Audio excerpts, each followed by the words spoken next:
area, and you can use. We would recommend you to use this framework as a checklist and to see. Yeah, we'll finish. To see if these key components have been already in place in your community, in the village. If they are already in place, how to further improve them, and how to make them better. And if they are not in place yet, why they are not there, and identify the reasons, and to see if there is a potential to develop that, and through what channels, approaches. So far, I think many of you have already have some ideas about the villages in the future, because we're showing a vision. It's not here yet. We're showing you a vision and expectations and good wishes. We're hoping that our rural learning community and our villages will look like this in the future. So some people may say that, oh, it's utopia, it's not realistic. Yes, to some extent it is, because it's our hope and we're moving towards that. But back to the reality, we need some follow-up activities, and we should take actions from now. So what we can do, my institute, as an intergovernmental institute, we will do advocacy. We're working for rural people, and we're trying to represent them and to make sure that their voices can be heard at the policy level. And we're doing network building and resource mobilization, and we're trying to bring as many stakeholders as possible to promote the development of the rural areas. And also, this is at the policy level, and at the community and village level, we have developed a training manual for local governance and women groups representatives in order to help the local government representatives and women group representatives to have a better understanding of their local community, about their village, how to better help their people, and to build their capacity, how to better design, plan, implement, and organize the learning activities in their community. And also, we are planning to identify the indicators to reflect the key features of the learning village and establish a framework for monitoring to monitor the process of the development of a learning village. So we're now collecting the case studies. So I have heard many good practices. So if you're interested in participation, just talk to me or write to me, because we need, before we establish the monitoring framework and identify the indicators we need to do extensive analysis of the current successful good practices. And I know that it's a long way to go, but I believe that every day will bring us closer to the goal we have set. And above all, simply have a nice day, and thank you very much. And I would like to thank the interpreters who are working very hard behind the scene, and thank you very much to conveying the key messages of my presentation to a larger audience group. And thank you very much for all of the supporting staff. Thank you very much.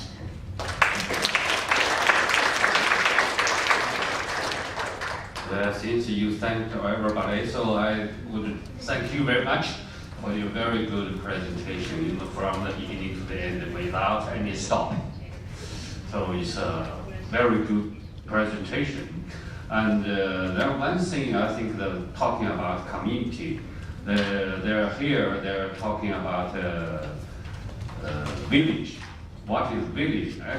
I think in different countries, the administrative level is different, because in China, for example, we have national state government and provincial government and the county government, municipality government, and county government, and then township, then down to administrative village. That means the smallest administration is administrative village. And then administrative village divided into natural village. So there are different villages. The level is quite different. But I think in China, because I have been working on CLC at the grassroots level for many years, I think now we are thinking about policies and management, not only from top down. Now we should think policies and management down up. That means from village level, let's think about policy. Because ESD, education for sustainable development, for who? Not only for government, should be for the people, for the individual. That what I'm thinking is that individual is very important for CLC or Kominkan practice. So policy, think about policy. Just the next one, we would like to invite Miss Mi Yang Choi. Yeah.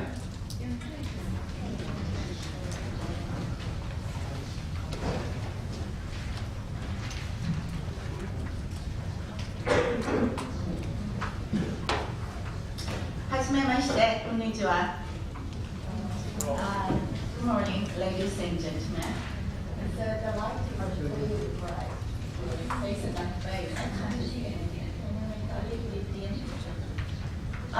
This is Mi Yang Choi. I'm the head of education unit at UNESCO Secretary Office. As you can see, the title of my presentation, it is about community ESD programs in Southeast Asian countries. But I excuse the organizer that I will focus on 5 countries, which are cluster countries of UNESCO Secretary Office. Probably, I can show you first. You can see the 5 countries, such as Malaysia, Brunei Darussalam, the Philippines, Indonesia, and Timor-Leste. This is the UNESCO Jakarta Office cluster countries, we call it. UNESCO has ESD strategies as a whole, a worldwide level, but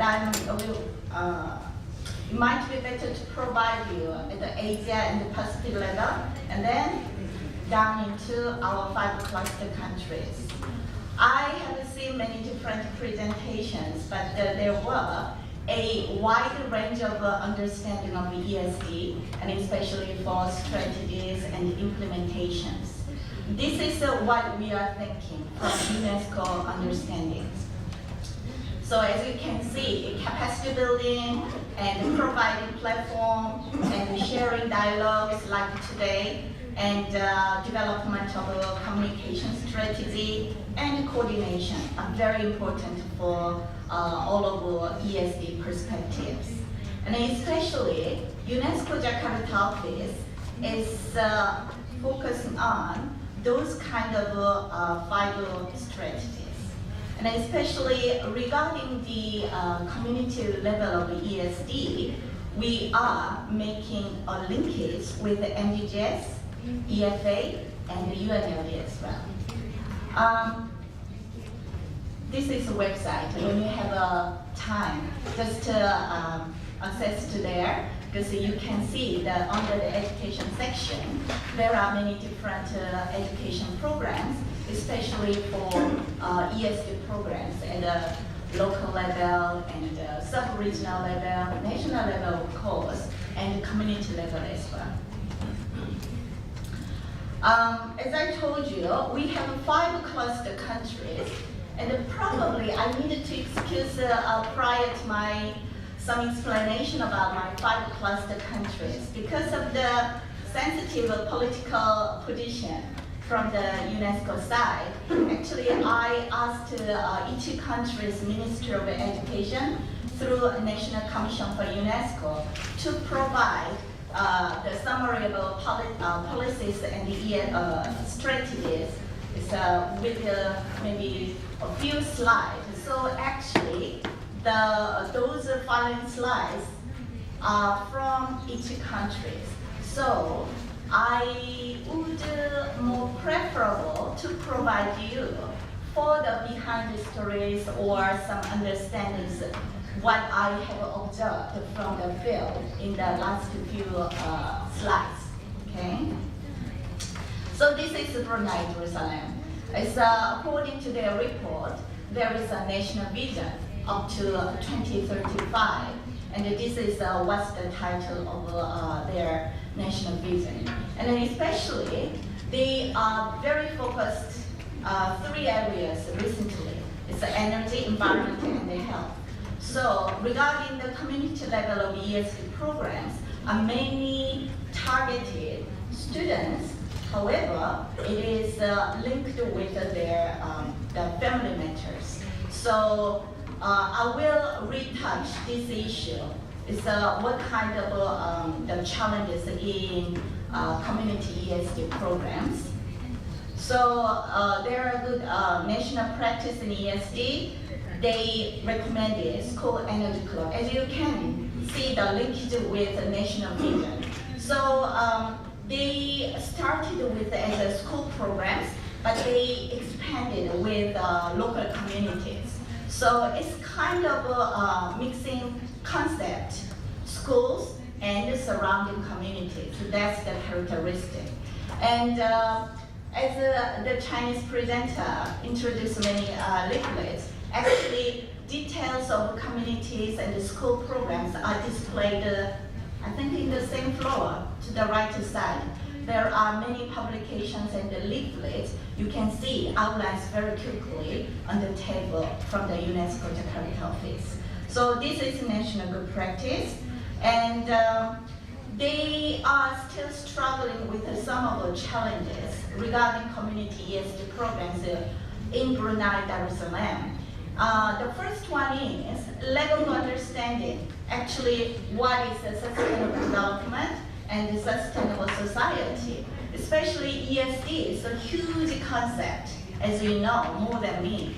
So because the huge concept to embrace everything, sometimes many people are confused with what is it and why it is different or has a common points with the EFA or many other concepts. But at the same time, it's one of the beauty of ESD because it can embrace many different perspectives. But let me go back to the challenges. This lack of understanding causes a lot of problems, actually, in these 5 plus countries and also in Brunei, Darussalam. Next one is Indonesia. This was provided the Minister of Education, and you can see the evolution of sustainable development policy and strategies. One of the realities, what I have been challenging with the Minister of Education in the 5 plus countries is always they think about sustainable development policy and strategy first, because there are a few the policies and the strategies to provide some support of ESD directly. Always they have a long list of sustainable development policy and strategies, and then they are going down to some details of education. So in Indonesia, actually there is no direct policy and strategies. However, there are very impressive progress. Especially ESD is not a subject in other countries. However, nowadays the government has been given a lot of efforts on it. So it is integrated into curriculum a lot. Actually, they have a new curriculum revision. They call it 2013 revision, and it has been integrated in many different subjects. And also, this the curriculum is not limited within school curriculum. It is embracing community matter through many different education, especially because in consideration of a religious perspective, character education is very linked with community education as well. This is one of the national good practices which UNESCO has been working with. They call it Advaita program. There is a national program which promotes schools good practice. And nowadays, in working with green schools and the UNESCO Espionage as well. So this shows expansion of ESD programs to community levels. And you can see there are some other perspectives, but you can notice that still the center of ESD is formal education, not informal or non-formal education. So this is the challenges. Once again, there are some kind of concerns about engagement, integration, and of course, you can see in many other countries, it's a funding problem is one of the challenges as well. So let me move into Malaysia. Malaysian case is quite a holistic approach. So it is one of the good practice as well. But one of the characteristics is human development. So they have been giving a lot of efforts on human resource development. Of course, once again, schools within the formal education are very, very central of ESD. So it is about to jump up to expansion to communities. And this is, again, when I asked, can you provide me the ESD policies and the strategies linked with the community and the ESD programs, immediately there was a list of SD. However, you can see the last part, the up to 25 Malaysian education blueprint that reflects the ESD policy and strategies, especially linked with the community level recently. So it's a really positive news. So this is what they have given it to me. You can see, even they didn't talk each other, very, very similar format. And ESD, once again, is not a subject, but it has integrated a lot. And the recent blueprint has been integrated in many different education levels. So it is a very good sign for community ESD programs. Probably this slide will be linked with the next country, the Philippines, because there is some trend in community ESD programs at the community level. It is disaster risk reduction education. So gradually, there are some kind of the understanding trend that ESD is linked with climate change education and disaster risk reduction education. So you can see the national practices recommended by the Malaysian government. You can see the capacity building in disaster risk reduction. And this is Malaysian national challenges, what they are thinking. And it is it has a similarity with the previous three countries. It's especially understanding of ESD that is linked to the first one, difficulties in definition of sustainable development. And I would not talk with all of the things, but I want to give some attention to the third lines. Actually, nowadays the community level of ESD programs are quite linked with the vocational education. I could not put one example in the Indonesian case, but recently UNESCO Jakarta office has supported one provincial programs for Komodo Dragon Island tourism. So when you visit the UNESCO exhibition booth, you can see the huge the poster, and there is a cute Komodo dragon on it. And a lot of tourists are visiting to see it. So this community ESD program is linked with that kind of tourism. So we have been supporting the vocational education students and the teachers. But actually, when they graduate the schools, they immediately have a job linked with it. So that is the current trend as well. And this is the Philippines, the evolution of the policies and strategy, which you can see later on the slide details. And this is a national lessons learned for community ESD. Actually, the Philippines has a lot of positive news about empowerment, especially linked with the Typhoon disaster. So actually, the national level of understanding of community and the ESD programs are quite evolved, I would say, and improved a lot recently. And you can see there's some kind of similarities with the other countries as well. So exactly, when I asked the slide, they sent this DR1, and which you can see the trend of across the 5 countries. And regarding the Philippine cases, is actually I have observed a lot of different community level of ESD programs.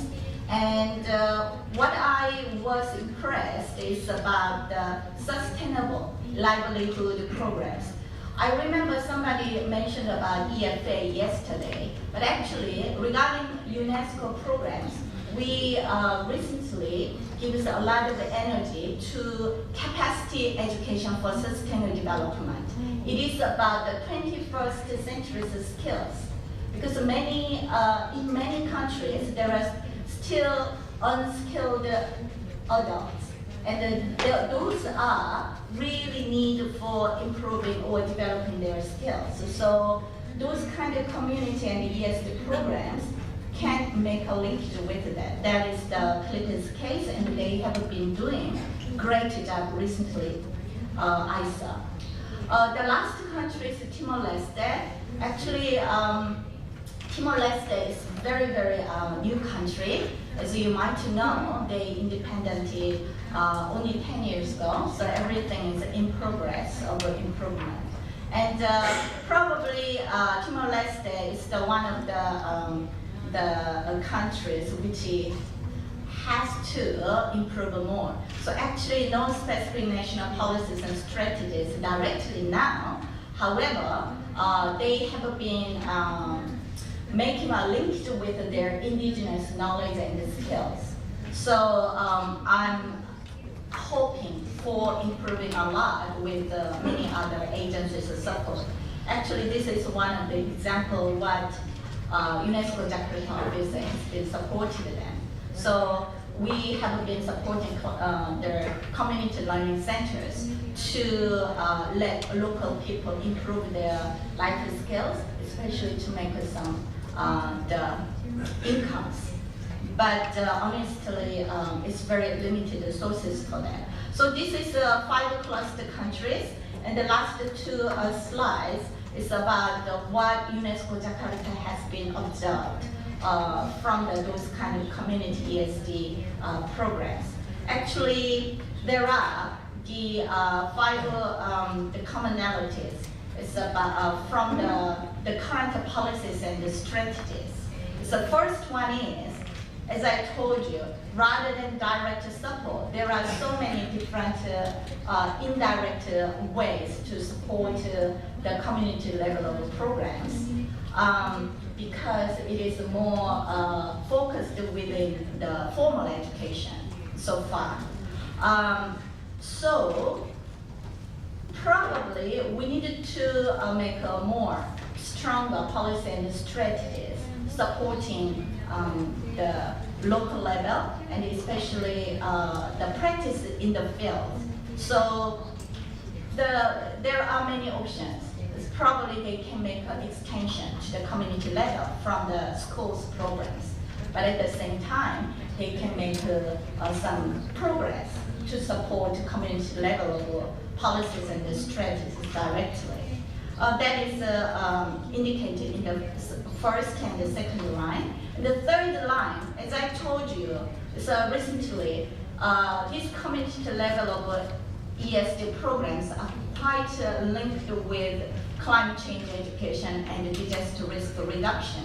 And it is quite natural, especially from the Haiyan typhoon in the Philippines, which you know that.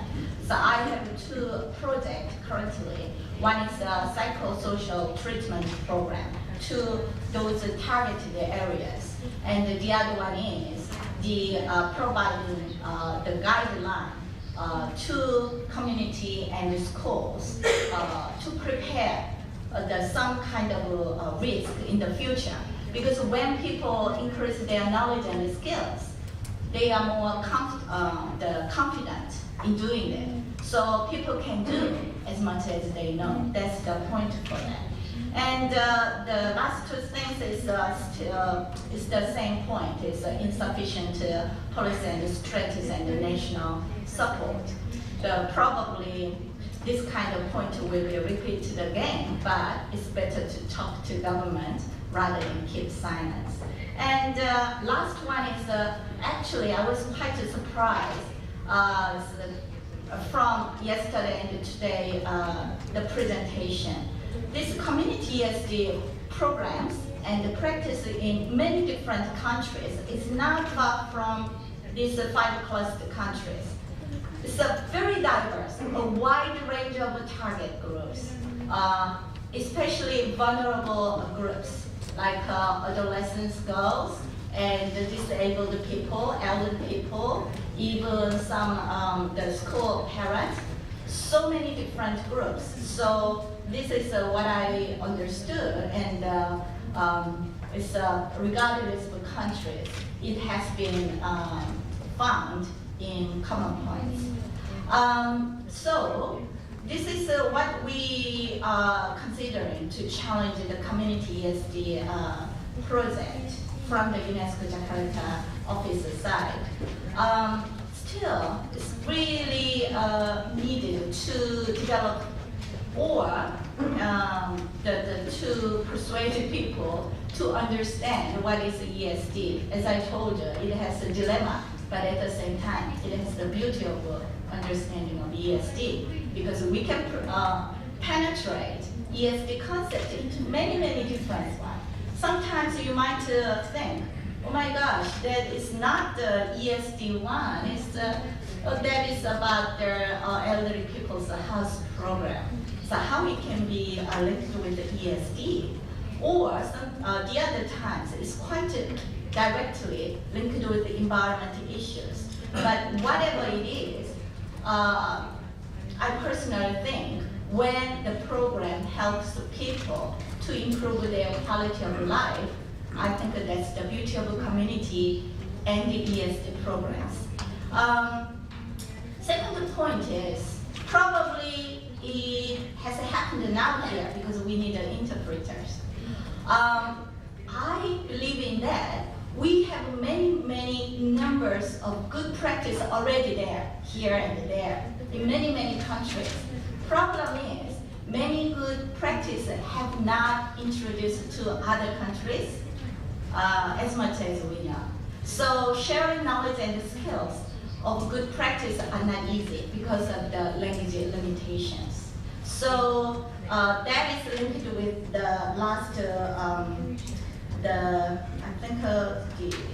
last point, clearing house.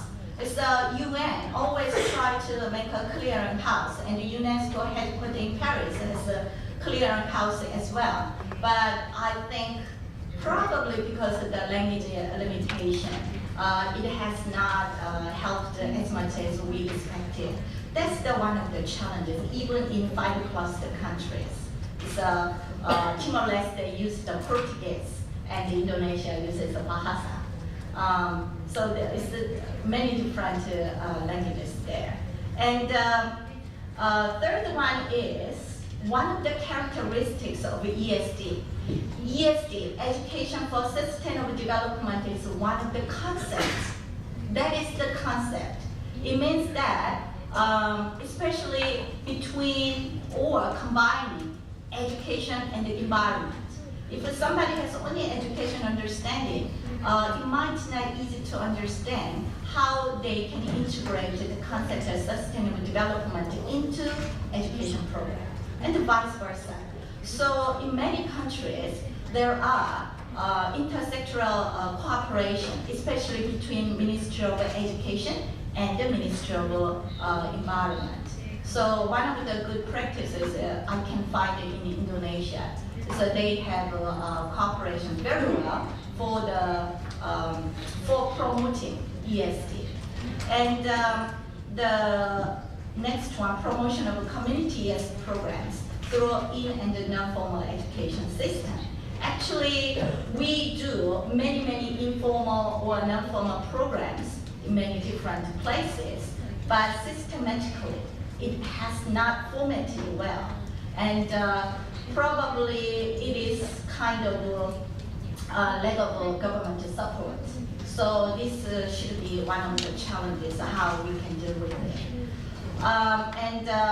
Empowerment of communities to address disaster risk reduction and climate change. This has been one of the trends recently in 5 cluster countries, but there are many difficulties because of the human resources. It's not sufficient human resources to provide this kind of programs. Even in schools, because of teachers' overburden workload, it's not easy to ask the teachers to force those kind of programs. So that's why it might be the time we need to think how it can be coordinate between schools and the communities. Last one is I already told you. So this is the whole about the 5 cluster countries of UNESCO Jakarta office, current news and the challenges. Probably it might be quite comprehensive, but as I excused you in the at the beginning of my presentation, it is a little bit difficult to provide each one in detail within the limited time, and also from the political position of our UNESCO office. Before I close my presentation, I want to provide one news. You can see the title, UNESCO Global Action Program on ESD. This is a title which is expected to be launched in the Nagoya World Conference. And this is the plan of UNESCO.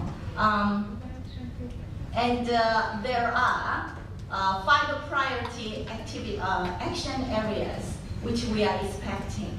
And you can see the last one, accelerating sustainable solutions at local level, local communities. So it is there, and I really wish community level of ESD programs can be moved on with a better quality of life. That's what I'm hoping for, and I believe that it's your dreams as well. Thank you so much.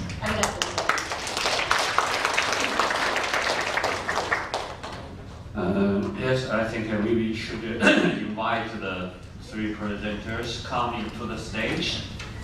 And since the time limit, we will start the question right now.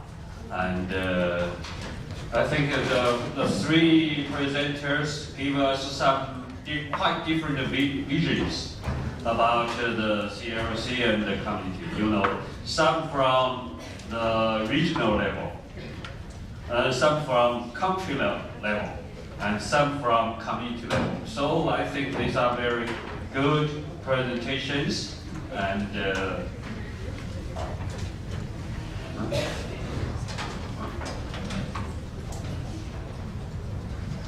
yeah.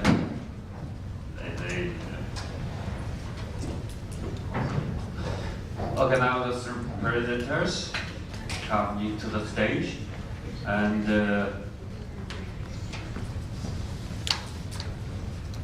Now we open the questions, follow to all questions, and at the end, Mayor will give us comments. Thank you.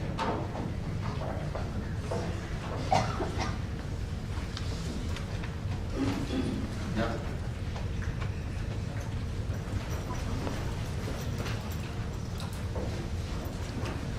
Thanks for excellent presentations, very rich in their substance and very relevant.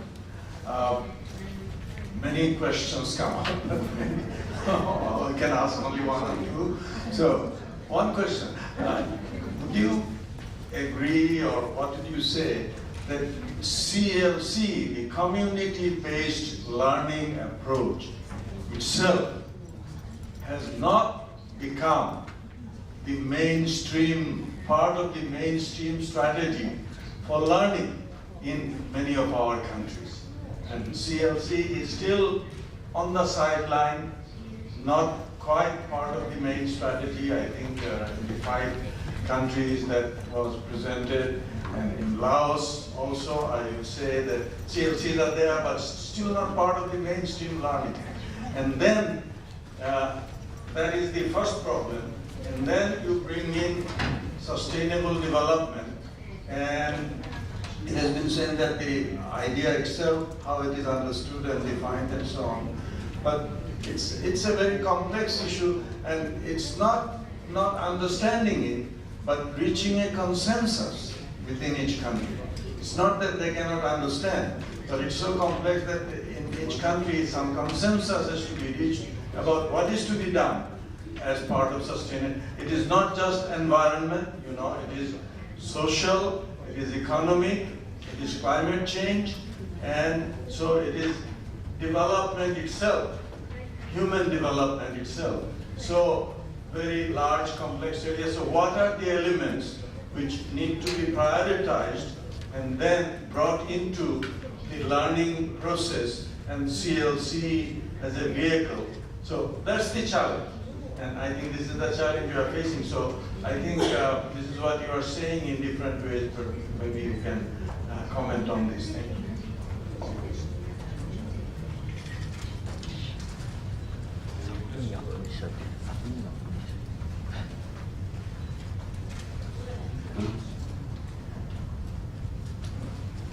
No? Shall we make the answer and maybe? No, there is one question. Okay, please. 最後に報告されました、ユネスコジャカルタ事務所の、ミー・ヤン・チョイさんに質問させていただきたいんですが、インドネシアの事例を紹介してくださって、学校の中にカリキュラムに取り込む第2段階と、それがもっと積極的にカリキュラムを改善した新しいニューカリキュラムを入れたっていう第3段階の話があったんですが、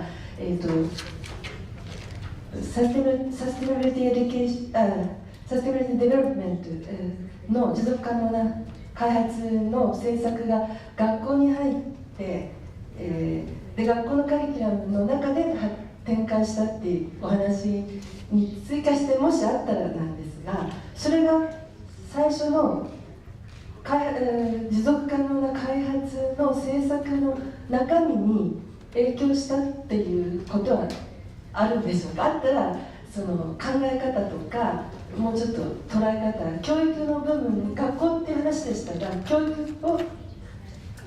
での実践を通して最初の持続可能な開発っていう考え方や実践に何か影響を与えるってことはあったのかどうか。ニューカリキュラムっていう話は学校のカリキュラムの話の中だったんでしょうけども、もしそういう話があればぜひ聞きたいなと思っていま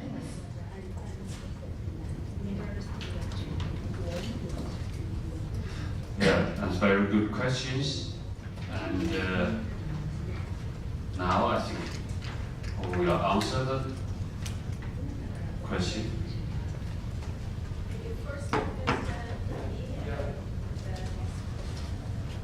just talking about ESD, I agree with you that the internally of ESD is very large, combining 3 big areas.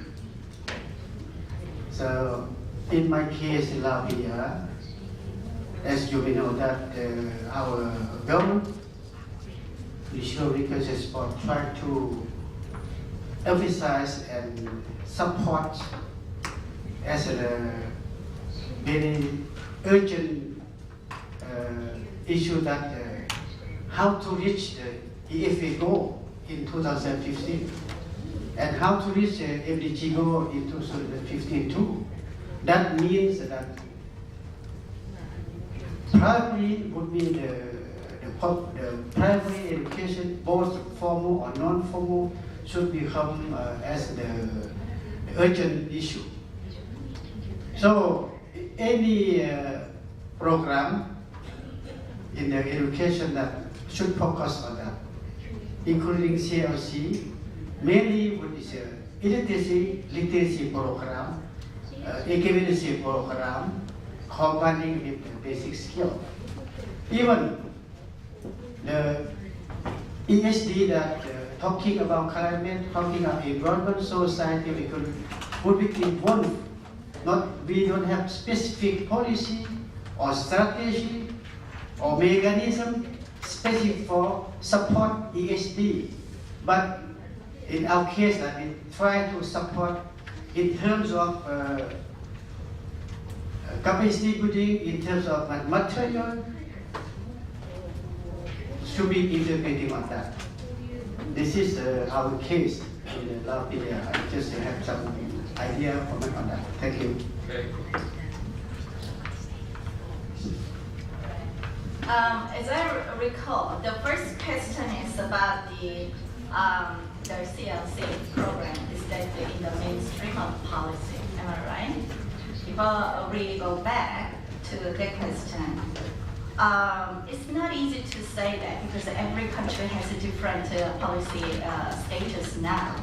But overall, I would just say regarding the practical parts, there are so many beautiful stories. However, in the policy part, it's not easy to find a mainstream area embracing this community level. But still there, but I would not say it's a mainstream. And the second question about Indonesian school curriculum, especially integrated by a concept of ESD. I think from my observation, Indonesia is a very good practice case at the policy level as well. I don't know whether you can remember the word, but there was one slide about Adiwiyata program. Adiwiyata is in Bahasa, as I understand, it's like learning with a joyful experience. And it is about environmental education, bottom line. But recently, the government has been given a lot of efforts and budget to promote this kind of concept. So at the national level, they have been working with it and with some political support. And especially there are the intersectoral agreement between Ministry of Education and Culture and Ministry of Environment. So there is a political agreement. And recently, UNESCO Jakarta office has been made the LOA, actually it's not LOA, MOU, the Memorandum of Understanding, MOU, at the governmental level to promote community and ESD programs. So it's kind of a school and community programs to let school, community, and the college. In Indonesia, they call it kampung. The kampung members work together. And the government thankfully arranged some budget for the next 2 years. So you can see some kind of the progress is in comparison with the other period and the other countries. So it's very interesting. I remember there are 3 leaflets when you go out there is an outline. It's only, each one is only one page, so you can see outline very, very quickly. Okay. So now Mr. Ayas will give us this. Okay. I think the answers, although because of the time limit, only 2 questions answered, and now Mr. Amori, the mayor, comes, and we should give applause to both the mayor and the presenters.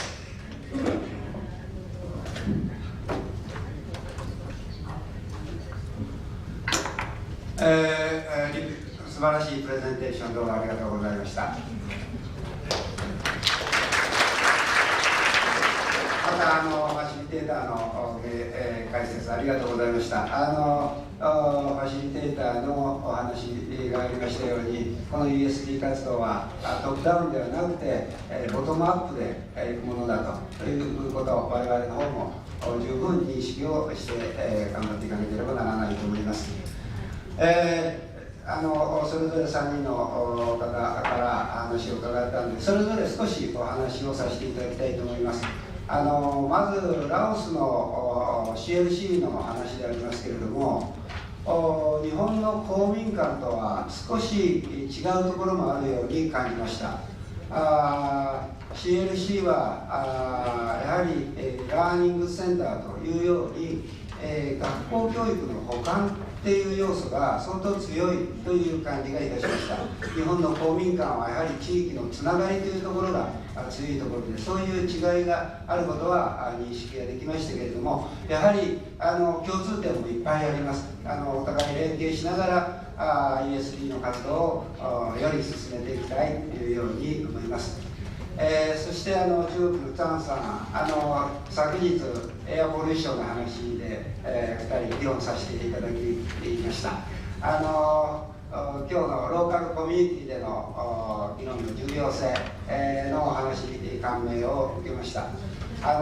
中国は非常に大きな国でありますから、そういう大気汚染、また水質汚染、そういった一つ一つのところについて、村単位でのコミュニティでの議論をどしどしやっていただいて、ボトムアップをお願いできればというように思います。はい、最後に、ユネスコのジャカルタ事務所のお話も伺いましたが、特に ESD の定義の話、私も非常に興味深く聞かせていただきました。ご指摘の環境と教育のドッキング、これ非常に分かりやすい話なんですが、やはり ESD の外縁部っていうのは非常に難しいと思います。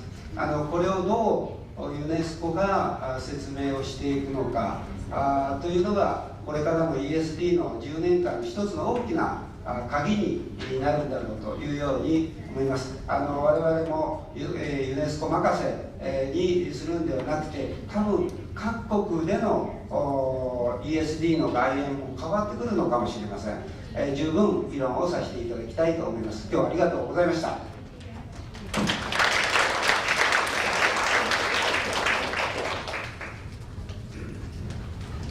大森市長、どうもありがとうございました。貴重なご意見ありがとうございます。それで、一応午前の、セッションはこれで終わりますが、午後は、最初に朝、お伝えしましたように、要約といいますか、その議論のまとめ、そして、2つの質問に対する、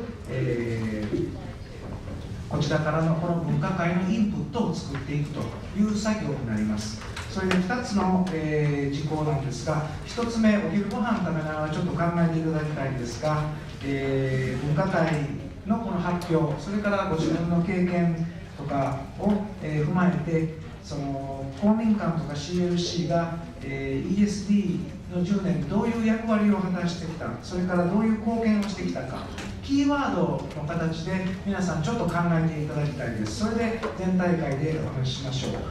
それから2つ目の質問というのが、ESD の10年の以降さらに進めて ESG を進めていく、そのためには、我々その CLC とか、公民館とか関わっている我々、それから組織団体がどのようにコミットをしていくか、どのようなコミットメントをするか、これもキーワードという形で皆さんお昼ご飯の時に考えていただければと思います。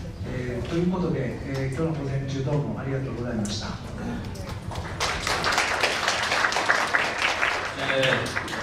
キーさん、大家さん、どうもありがとうございました。それから発表されて、プレゼンされた方、どうもありがとうございました。大変熱く議論が盛り上がっておるところではございますが、そろそろお腹も相当空いているのではないかと思います。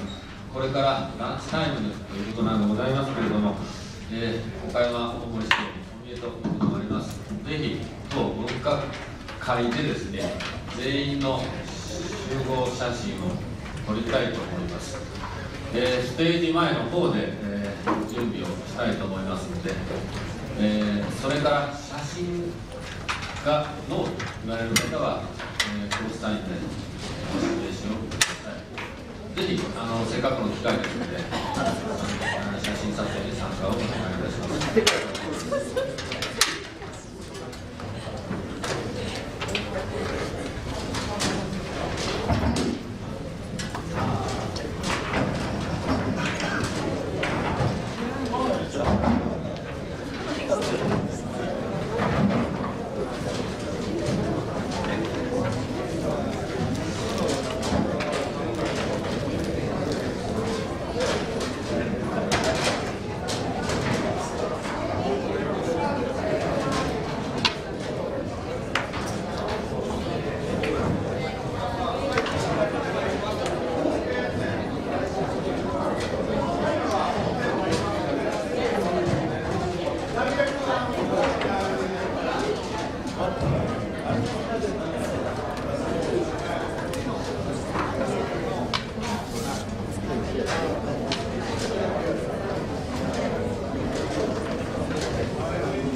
すいません、撮影の準備が整いましたので、前の方にお進みをください。それから女性の方、椅子席の方へお願いいたします。